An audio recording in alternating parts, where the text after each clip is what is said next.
So 2 weeks after being stranded by the mudslides in Golden, I was finally able to continue with my trip.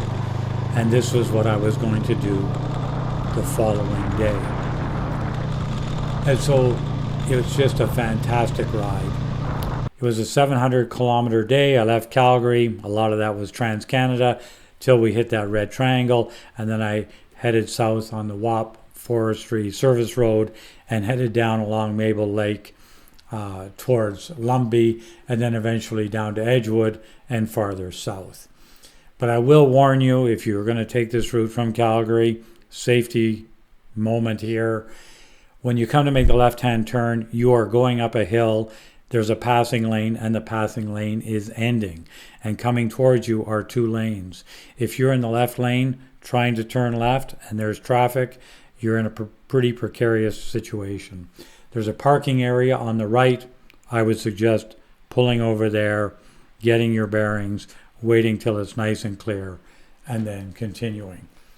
I'm really going to focus on these 2 parts. So on the left, coming down along Mabel Lake, and then on the right is a fantastic Highway 6 for sport bikes, and then down into Edgewood, and then down into where I kind of got lost, and what this video is mainly about, and using my GPS. So like I said, this was kind of day 1 of getting back at it. And if you like riding forestry roads, this one is fantastic. It's about 100 kilometers of this all the way down to Lumbee. Some of it is in tight tree areas. Some of it is fairly open. Some of it's along a lake. Some of it is by some burn areas.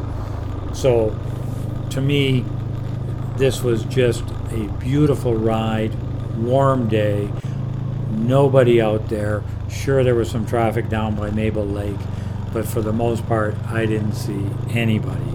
And, you know, I'm thinking that's the type of riding I really enjoy. Even though I'm not all that remote, I never looked into what the cell coverage was back in there, but pretty self-sufficient with, you know, all the gear, camping supplies, tools, that sort of stuff that I'm carrying. And then, so I rode down here, got to Lumbee, then I took the back way along by Echo Lake, which was really scenic, and stopped in there. But here we are stopping along the WAP Forest Service Road.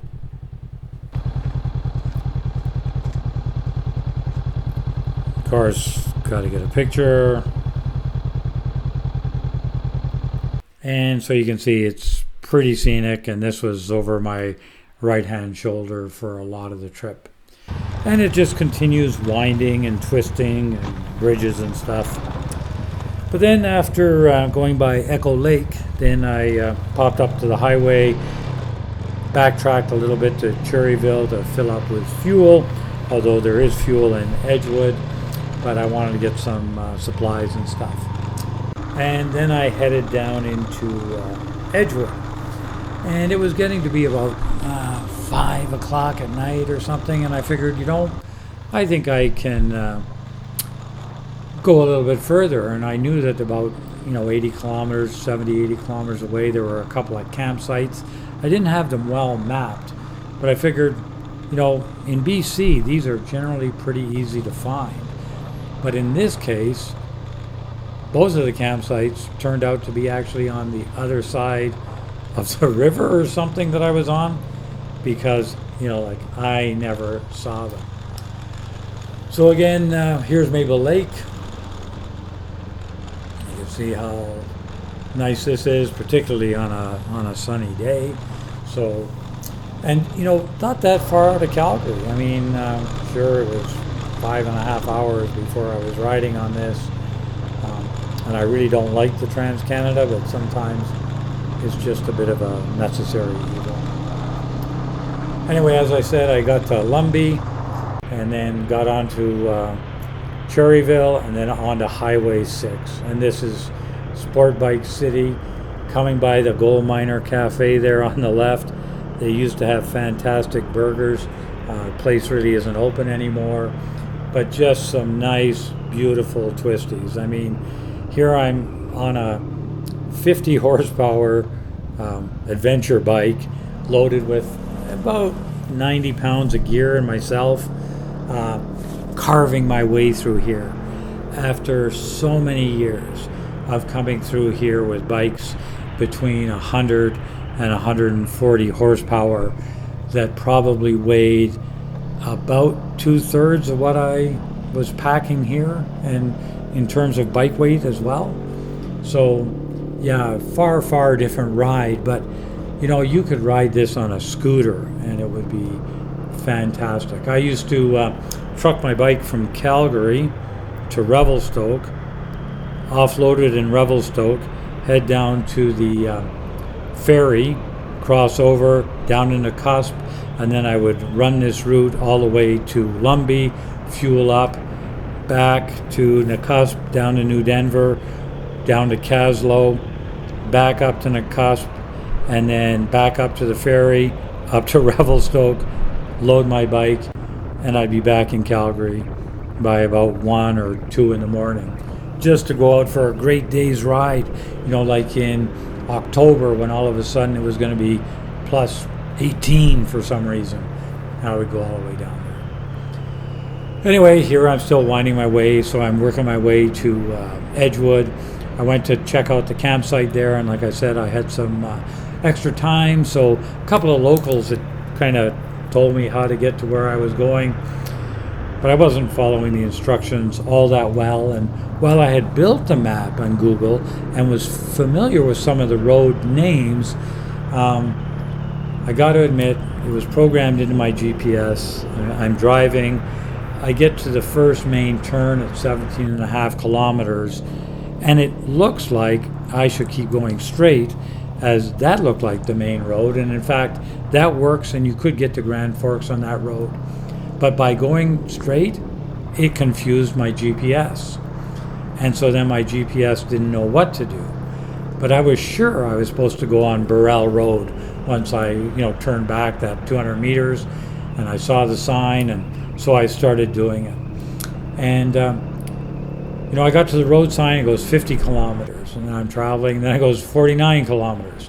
So I know I'm probably going the correct way, because I'm assuming as I get down to kilometer 1, yeah, that's probably a good place to be.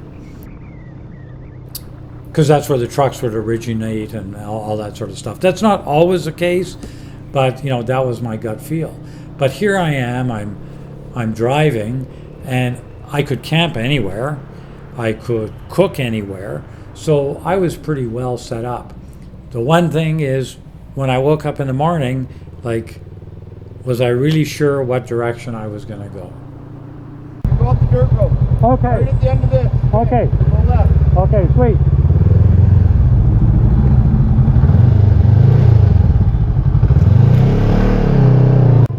So anyway, he got me on the way. It's just past Cemetery Road, kind of an ominous name, but this is where you turn to get started on the route.